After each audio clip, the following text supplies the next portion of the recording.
ಕನ್ನಡ ರಾಜ್ಯೋತ್ಸವದ ಇತಿಹಾಸ 1956ರ ನವೆಂಬರ್ 1ರಂದು ಮೈಸೂರು ರಾಜ್ಯವಾಗಿ ನಿರ್ಮಾಣವಾಗುತ್ತೆ. ಮೈಸೂರು ರಾಜ್ಯಕ್ಕೆ ಕರ್ನಾಟಕ ಎಂಬ ಹೆಸರು ಬಂದಿದ್ದು ಯಾವಾಗ? ಕರ್ನಾಟಕದ ಪದದ ಮೂಲದ ಬಗ್ಗೆ ನಿಮ್ಗೆ ಗೊತ್ತಾ? ಕರುನಾಡು ಪದದ ಅರ್ಥ ಕಪ್ಪು ಮಣ್ಣಿನ ನಾಡು ಅಂತ ಹೇಳಿ. ಮಹಾಭಾರತ ಕಾಲದಲ್ಲಿ ಕರ್ನಾಟಕವನ್ನ ಕನ್ನಡ ನಾಡು ಅಥವಾ ಕುಂತಳ ನಾಡು ಅಂತ ಹೇಳಿ ಕರೆಯಲಾಗ್ತಾ ಇತ್ತು. ವಿಶೇಷ ಕಾರ್ಯಕ್ರಮಕ್ಕೆ ಸ್ವಾಗತ. ನಾನು ದೀಪ. ಕನ್ನಡದ ಇತಿಹಾಸ ಮಹತ್ವ ಎಲ್ಲಾದ್ರೂ ಇರು, ಎಂತಾದ್ರೂ ಇರು, ಎಂದೆಂದಿಗೂ ನೀ ಕನ್ನಡವಾಗಿರೋ. ಕನ್ನಡವೇ ಸತ್ಯ, ಕನ್ನಡವೇ ನಿತ್ಯ. ಕನ್ನಡದ ಕಂಪನ ಪಸರಿಸುವ ನಾಡ ಹಬ್ಬ ಕನ್ನಡ ರಾಜ್ಯೋತ್ಸವ. ಪ್ರತಿ ವರ್ಷ ನವೆಂಬರ್ 1ರಂದು ನಾಡಿನ ಮೂಲೆ ಮೂಲೆಗಳಲ್ಲಿ ಕನ್ನಡ ರಾಜ್ಯೋತ್ಸವವನ್ನು ಬಹಳ ಸಂಭ್ರಮದಿಂದ ಆಚರಿಸಲಾಗುತ್ತೆ. ಈ ದಿನ ಯುವ ಪೀಳಿಗೆಗೆ ಕನ್ನಡ ನಾಡಿನ ಇತಿಹಾಸ, ಸಂಸ್ಕೃತಿ, ಕಲೆ, ಆ ಭಾಷೆಯ ಬಗ್ಗೆ ಅರಿವು ಮೂಡಿಸಲಾಗುತ್ತೆ.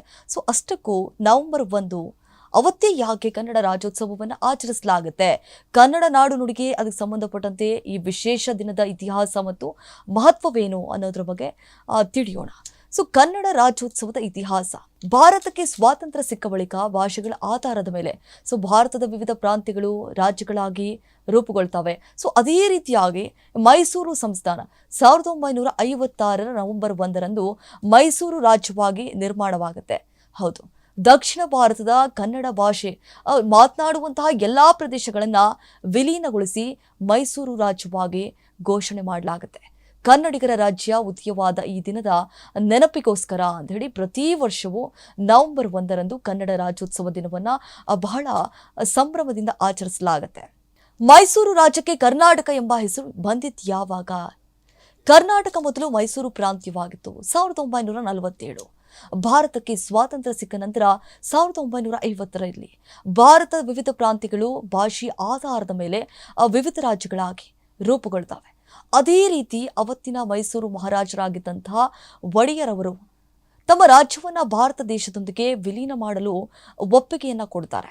ಹಾಗೂ 1956ರ ನವೆಂಬರ್ 1ರಂದು ಈ ಮದ್ರಾಸ್, ಮುಂಬೈ, ಹೈದರಾಬಾದ್ ಪ್ರಾಂತ್ಯದ ಕನ್ನಡ ಮಾತನಾಡಿರುವಂತಹ ಜನರಿರುವಂತಹ ಪ್ರದೇಶಗಳು ವಿಲೀನಗೊಂಡು ಮೈಸೂರು ರಾಜ್ಯ ಉದಯವಾಗುತ್ತೆ.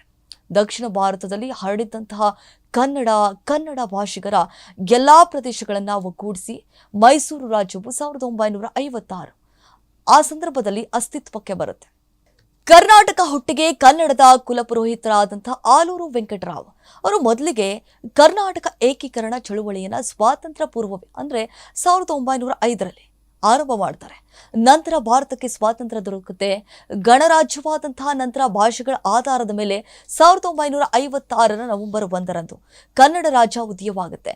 ನಂತರ 1973ರಲ್ಲಿ ದೇವರಾಜ್ ಅರಸು ಮುಖ್ಯಮಂತ್ರಿ ಆಗಿದ್ದಂತಹ ಸಂದರ್ಭದಲ್ಲಿ ಕರ್ನಾಟಕ ರಾಜ್ಯ ಮಾಡಲಾಗುತ್ತೆ.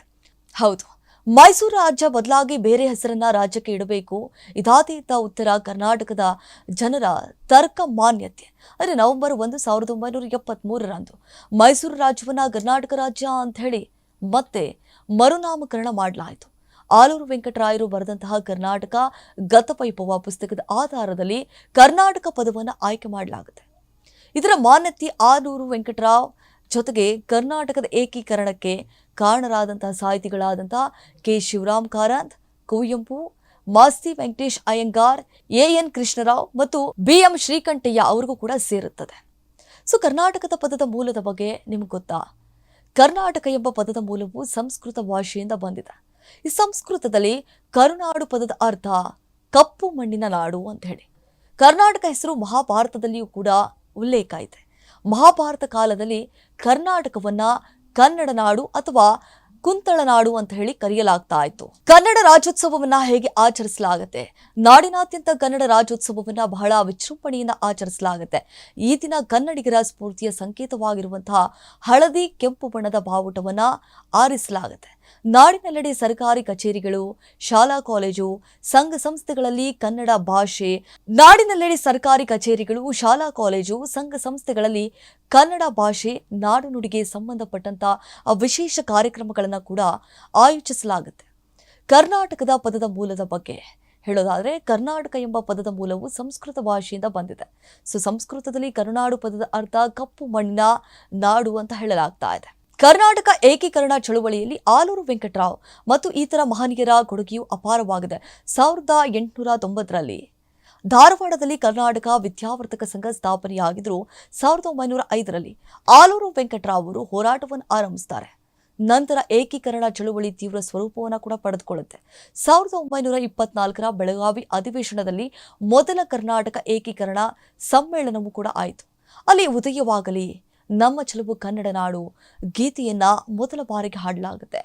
ಕನ್ನಡಿಗರ ರಾಜ್ಯದ ಉದಯವನ್ನ ಸಂಭ್ರಮಿಸಲು 1956ರ ಬಳಿಕ ಪ್ರತಿ ವರ್ಷ ನವೆಂಬರ್ 1ರಂದು ಕನ್ನಡ ರಾಜ್ಯೋತ್ಸವವನ್ನು ಬಹಳ ಸಂಭ್ರಮದಿಂದ ಆಚರಿಸಲಾಗುತ್ತೆ. ಮೂಲೆ ಮೂಲೆಯಲ್ಲಿ ಇದು ಕರ್ನಾಟಕ ರಾಜ್ಯದ ಏಕೀಕರಣ, ಕನ್ನಡ ಭಾಷೆ ಮತ್ತು ಸಂಸ್ಕೃತಿಯ ಹೆಮ್ಮೆಯನ್ನ ಸಂಕೇತಿಸುತ್ತದೆ. ಏಕತೆಯ ಸಂಕೇತ, ವಿಭಿನ್ನ ಹಿನ್ನೆಲೆಯ ಜನರನ್ನ ಒಂದುಗೂಡಿಸಿ ಒಕ್ಕಟ್ಟಾಗಿಸಿ ಸಮುದಾಯ ಮತ್ತು ಸಹಕಾರದ ಭಾವನೆಯನ್ನ ಬಲಪಡಿಸುವುದು. ಕನ್ನಡ ಅಭಿಮಾನ, ಯುವ ಪೀಳಿಗೆಯಲ್ಲಿ ಕನ್ನಡ ಭಾಷೆಯ ಬಗ್ಗೆ ಅಭಿಮಾನ ಮೂಡಿಸುವುದು ಮತ್ತು ಅದರ ಬಳಕೆ ಮತ್ತು ಮಹತ್ವದ ಬಗ್ಗೆ ಜಾಗೃತಿಯನ್ನ ಮೂಡಿಸುವುದು.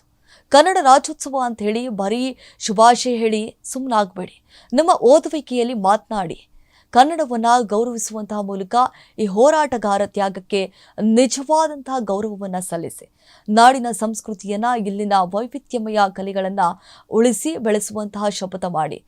ನೆನಪಿರಲಿ, ನವೆಂಬರ್ 1ರಂದು ನಾವು ಒಂದು ಧ್ವಜವನ್ನ ಹಾರಿಸುವುದಲ್ಲ, ಬದಲಿಗೆ ನಮ್ಮ 2000 ವರ್ಷಗಳ ಇತಿಹಾಸ, ಸಂಸ್ಕೃತಿ ಮತ್ತು ಐಕ್ಯತೆಯನ್ನ ಎತ್ತಿ ಹಿಡಿಯುತ್ತೇವೆ. ಇದಾಗಿತ್ತು ಇವತ್ತಿನ ವಿಶೇಷ ಕಾರ್ಯಕ್ರಮ. ನೋಡ್ತಾ ಇರಿ ರೆಬೆಲ್ ಟಿವಿ.